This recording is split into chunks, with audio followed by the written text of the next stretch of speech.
All right, Andy Martino joins us for another episode of the Shea Anything Podcast. What is going on with this team offensively? We'll talk about what they may or may not do at the trade deadline as well, and the investment into the analytical department. As soon as Steve Cohen bought the team, we talked about it. What does it look like now?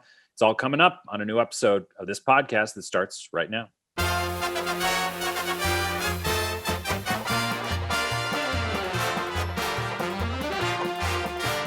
Welcome to the show, everybody. It only took me, that was the fourth try to do the cold open. But the fourth was the best. Yeah. It wasn't great. I would give it like a B-. I called it This Podcast. It's like, well, obviously you're listening to this podcast. It's called Shea. One thing that the people out there might not know, and it's counterintuitive, is that it's so much easier to be live in this business. Because really when you're taping something, you're just like, try it again. When you're live, you just keep talking. It's really weird. Right. You stumble and you don't have the option of not stumbling. You actually just makes you better. Keep rolling with it.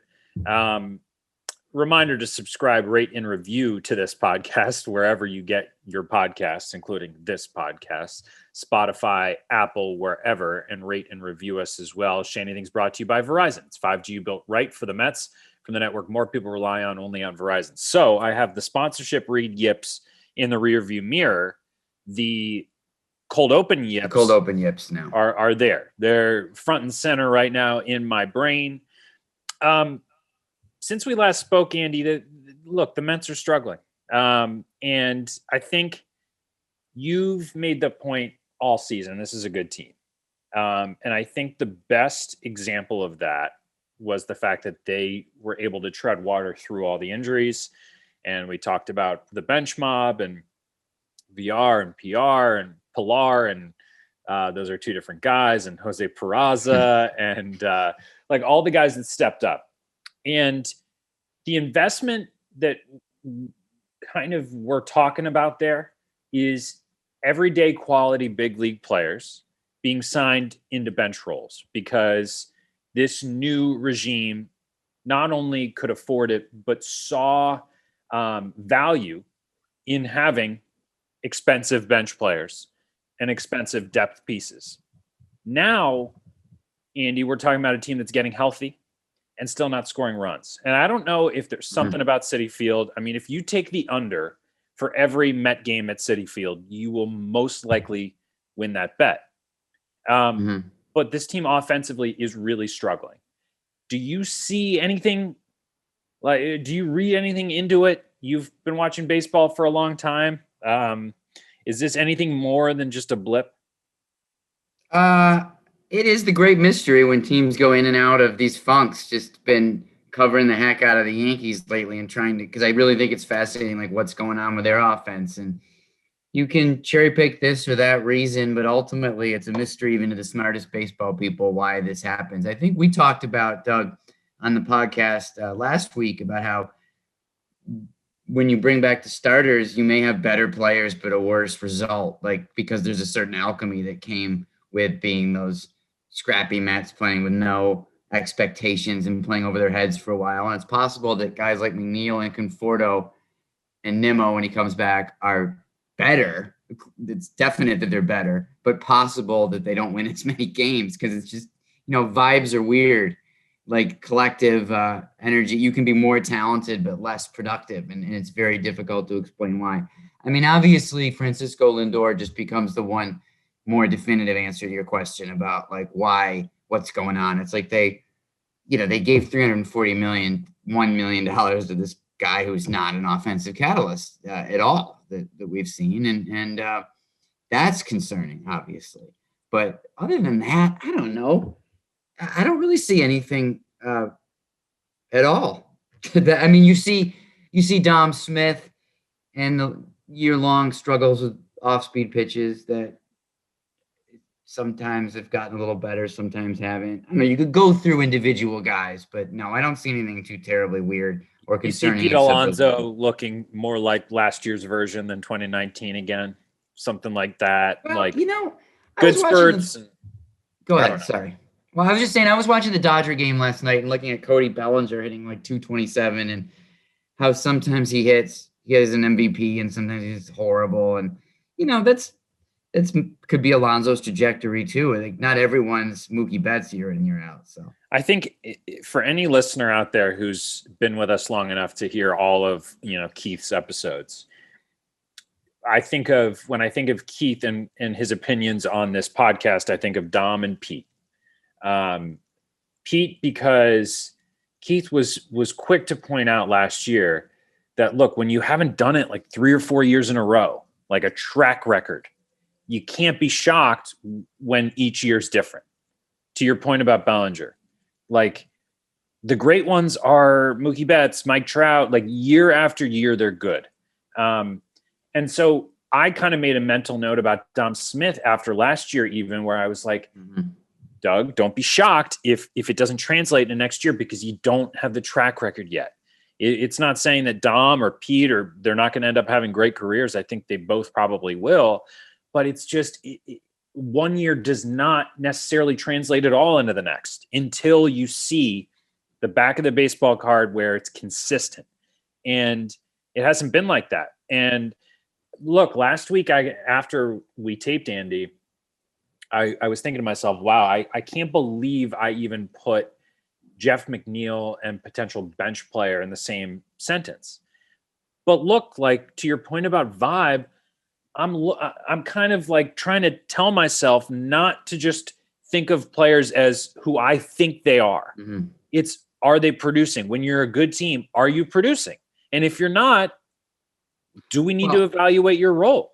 That's true, but I don't think that the Mets of like May, June, whenever this whole run of these replacement guys, that team would not win the division over the course of a season. That group got hot. No, I know you're not saying that. So you got to play guys like Conforto and McNeil, and if you're worse, you just have to live with it.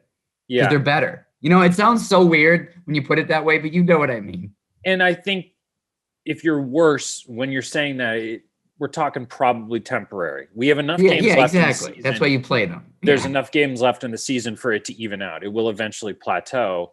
The issues that they're having, and then they'll start playing like the players that they have been in their career. Mets are 30th in baseball in runs, 30th in runs per game, 29th in slugging, 26th in OPS. And, I think the runs per game stat is really interesting because the Mets are making up some of these rainouts. They made one up last night against Washington, but that gives you the idea, even with all the scheduling issues they had earlier in the year, when they're playing right now, they're just not scoring runs. And that's problematic.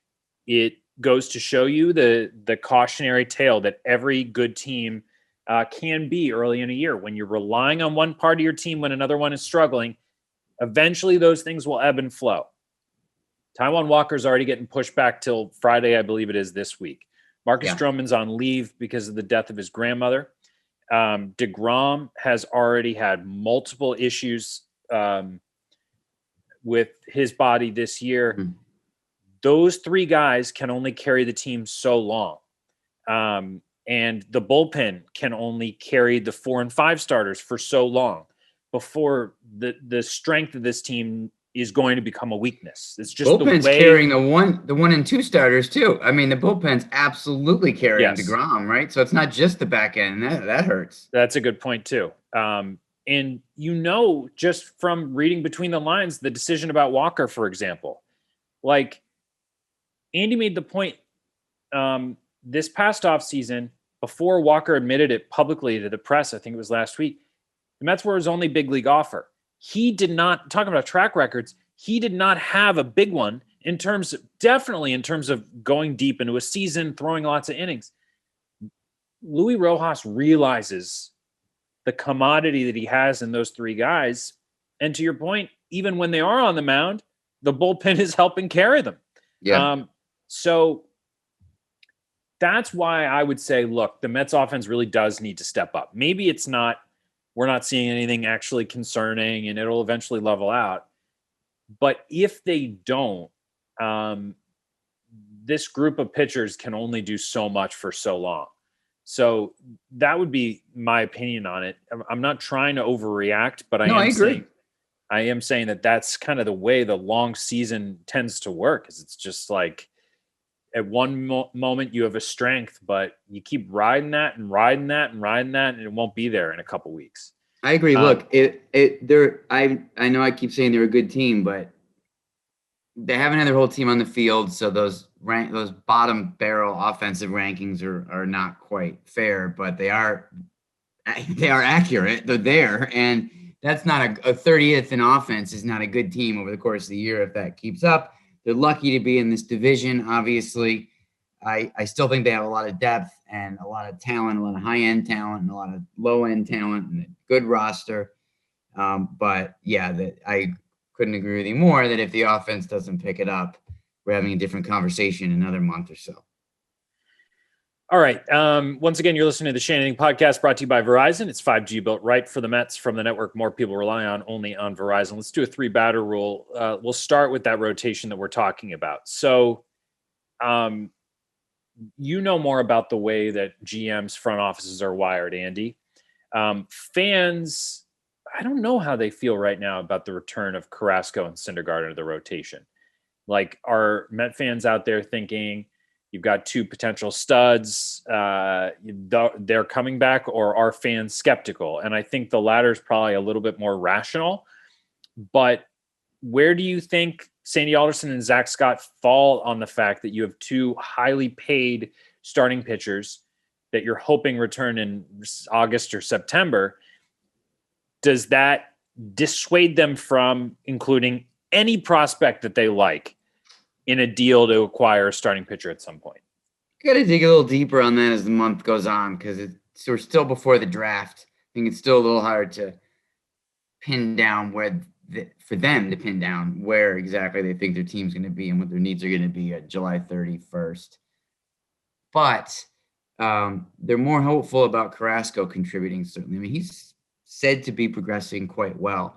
In fact, he could be in Syracuse by the end of the week, not pitching in games, but doing bullpen sessions, throwing up the mound, getting ready to start a rehab assignment. So he could be pitching in July for the Mets.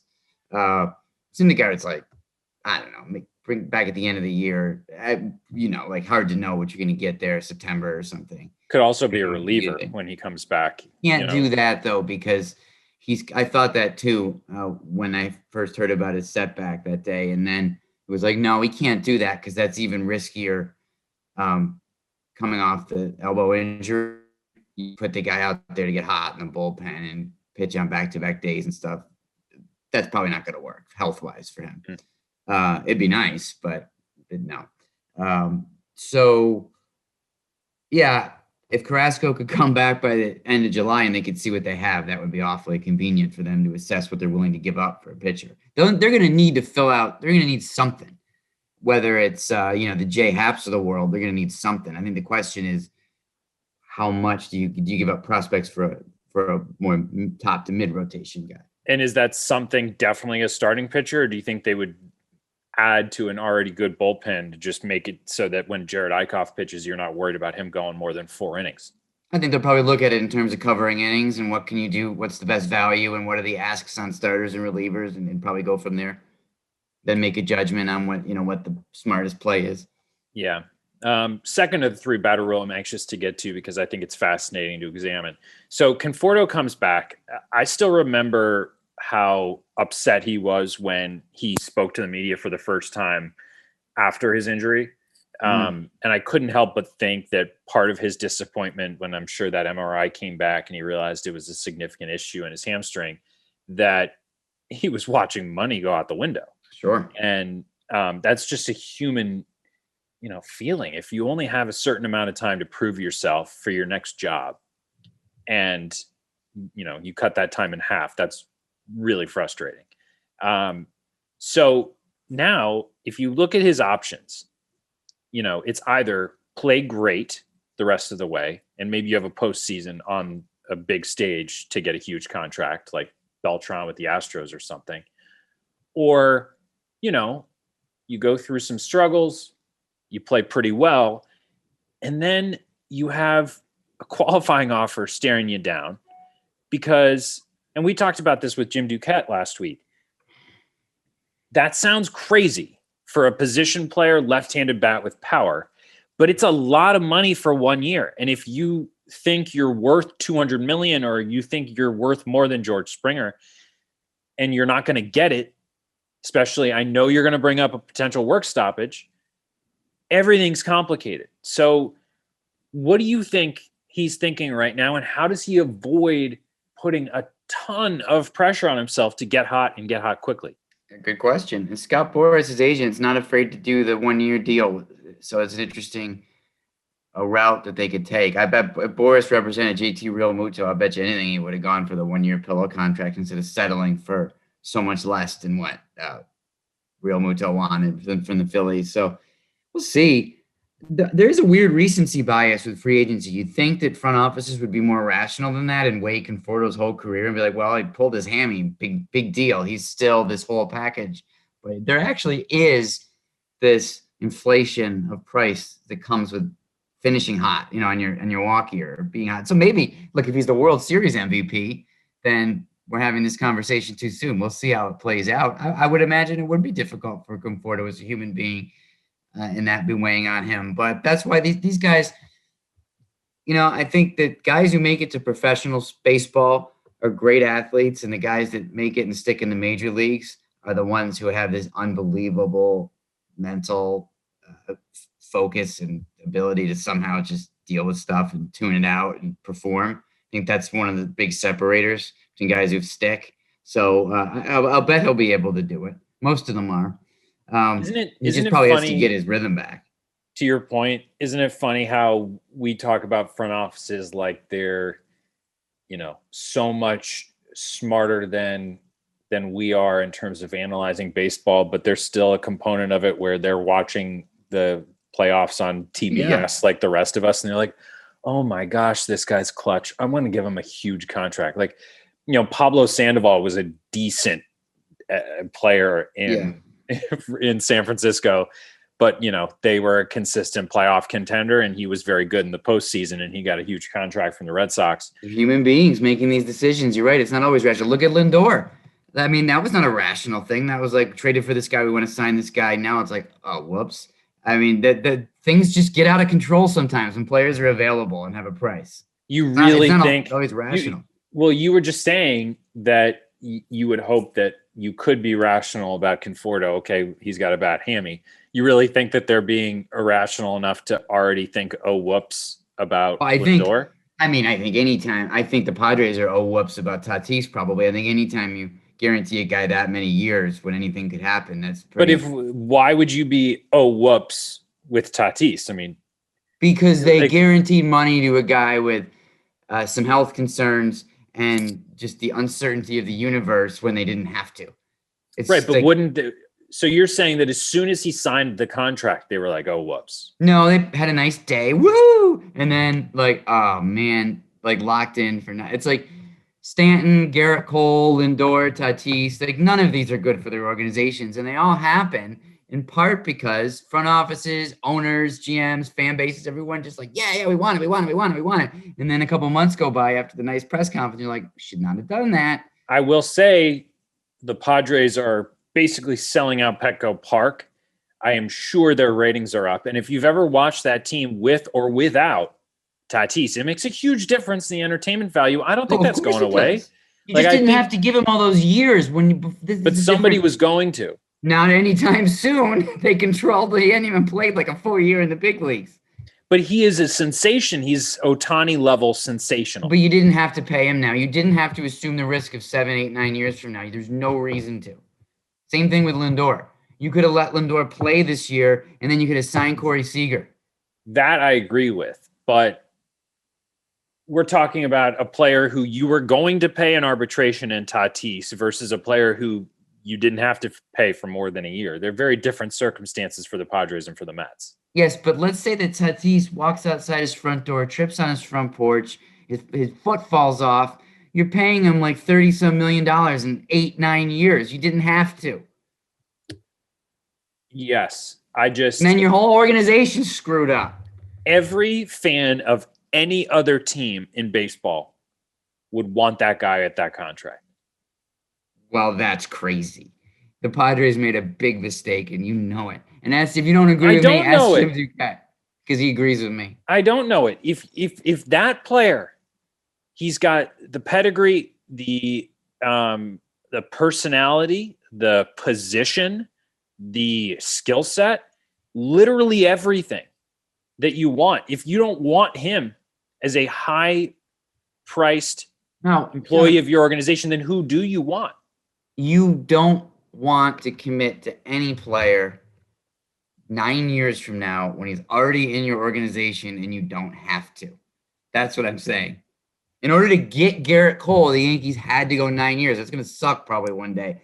But you didn't have to do anything to get Tatis anytime, any soon, and any in the next couple of years. Just like the Mets, for the different set of reasons, didn't have to do anything about Lindor for 2022, 23, 24, et cetera, till the end of time.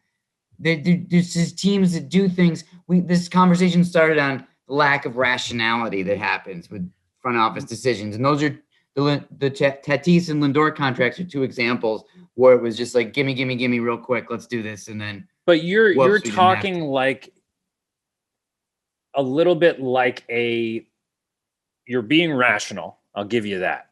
But also there's part of it that is like the tone deaf executive aspect of things that only views things as rational or irrational or smart business or non-smart business. Okay, well, Padres fans want to win in 7 years, and it's probably going to be harder to do because of this Tatis contract. Padres fans don't care about 7 years from now. Well, they should. No, it's not how fandom works. Fandom is irrational by nature. You know that. So, right. Like, that's why I think, okay, yes, did you have to sign Lindor? No. And I actually think there are reasons why it would have been smarter not to. But there are components of it that make sense. Like, would that have set a tone with your new ownership that you want to be set? Would that have set a tone in your clubhouse that you want to be set? These are things we don't know the answers to, but maybe the players do. Maybe the players feel different about playing for that team after that guy signs a contract. I mean, look at guys like Jason Hayward, Jason Worth, Ryan Zimmerman. Yeah. Like, there are examples across the league. Eric Hosmer with the Padres of contracts that you give out. Curtis Granderson with the Mets. Oh, 100%. Maybe they are overpays, but they signify to the rest of the league, this team's going for it. This might be a place to be. Well, I agree with you. It's just those ones don't limit the flexibility over the years quite as much as the Tatis and Lindor ones.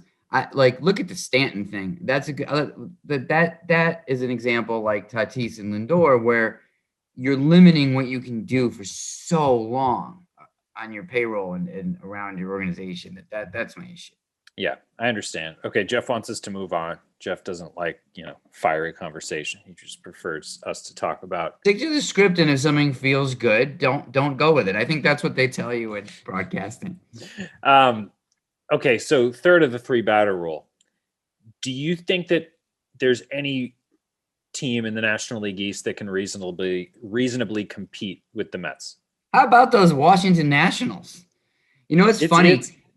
The Met, I took a question in the mailbag last week before the Mets National Series. Would the Yankees or Mets trade for Max Scherzer? And my point was let's look at what that means for all these teams. And it was like the Nationals could be out of it at the end of this weekend, or the Nationals could be back in it at the end of this weekend. And lo and behold, they have done some version of their Washington Nationals thing about being horrible and then picking it up.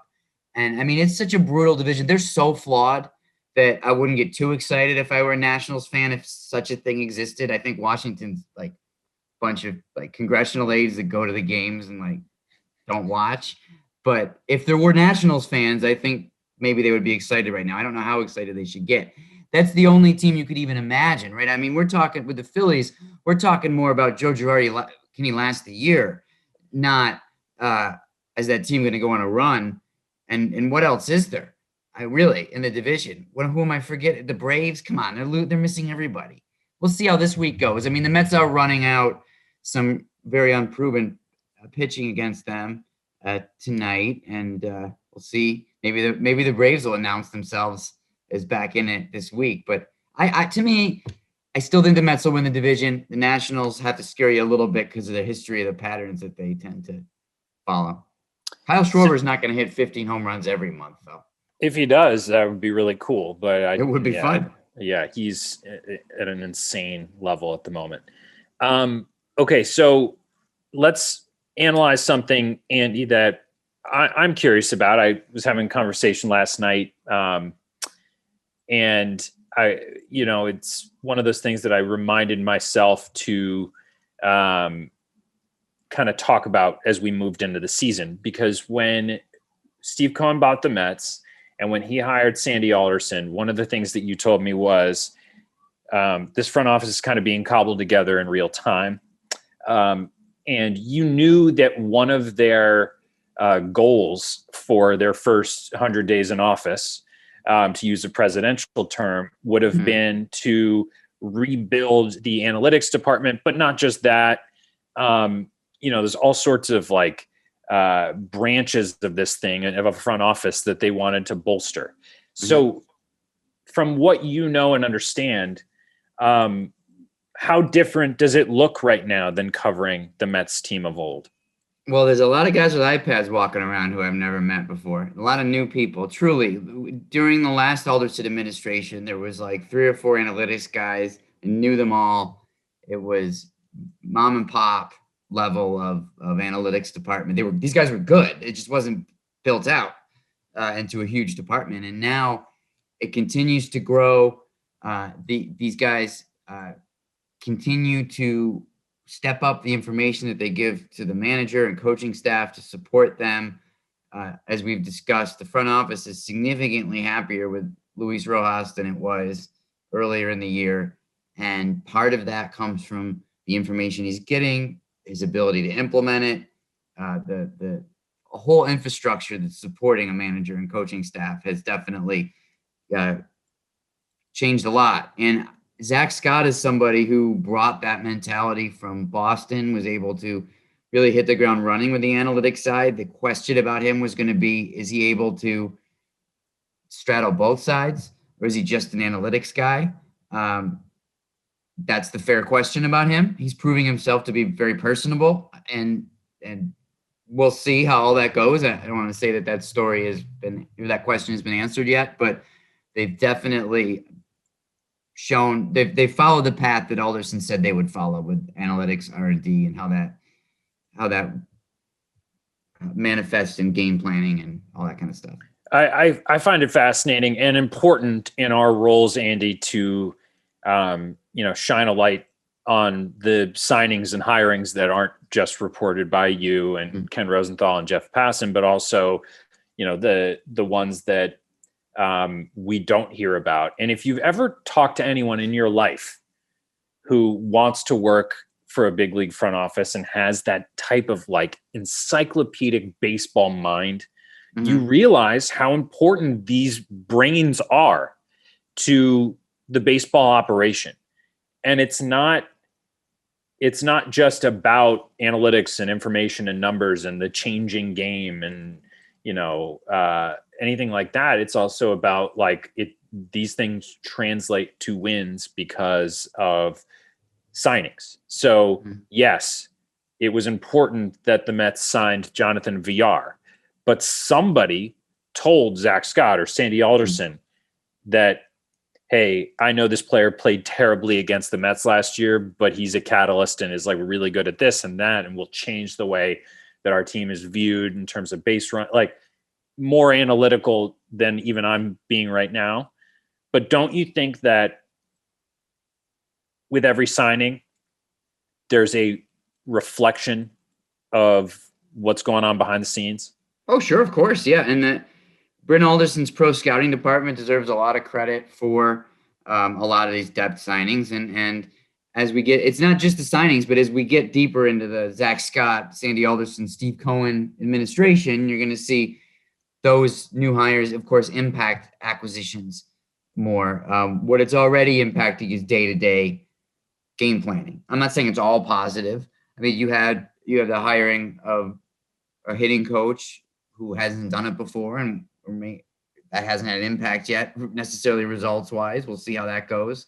But the analytics stuff is definitely in player movement, but also just in delivering information. Like the Yankees and Red Sox and Rays are teams that have so much information that they can deliver to their manager to give him options for what he can do in game.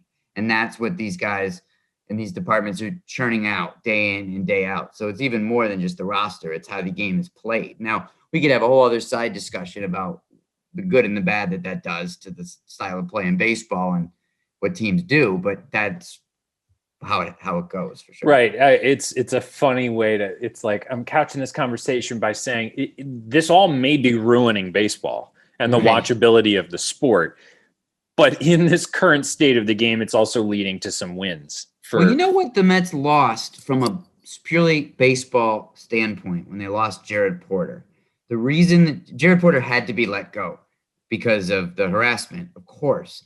What they hired in a baseball executive was what they were looking for. It was somebody who fully understands the traditional, the scouting, the subjective, and also is able to discuss the analytics, hire those guys, listen to those guys. And Zach Scottsmore, he's from the analytics world. He's pure from that. Got to prove that you can do both. So the loss of Porter, for reasons that were Porter's fault, that was a blow toward this idea of moderating and doing both. And now we have to see if this group that remains can still do that. Yeah. It turns out, though, that, to be a big league general manager, you not only have to communicate well with front office people and analytical people, you have to communicate well with other human beings. So that's sometimes the challenge. Yeah, yes. And he clearly had a bit of an issue there, which we will not make light of any further, but no, he needs to not be here because of what he did. Yeah. But I'm saying, no, I totally understand. What they lost something from an executive standpoint that they were looking for and hired and sought and found and addresses what you were saying, how this stuff could be hurting the game. Well, he got both sides of it. Well, Andy, another solid edition of this podcast. Thank you. Shea Anything Podcast. We appreciate it as always. I find it interesting to talk about the things that you may have access to, but the rest of us who just watch the games at home may not. Nice to talk to you on a Tuesday as well. It's nice to talk to you on a Tuesday. It's different. It's fun. Mm-hmm. We're going to do this routinely. Just force our producer, Jeff, to push back a day, which he really enjoyed. I thought he was totally receptive to getting off the normal schedule. So that was nice. We appreciated that very much. Yes, we did.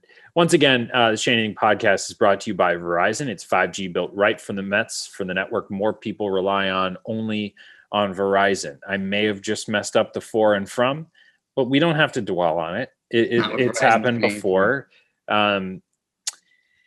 Anywho, thanks for listening, everybody. We'll be back with you later this week with Jerry Blevins, who joins us for his second installment of the podcast as a co-host. Until then, thanks for listening. We'll talk to you later this week.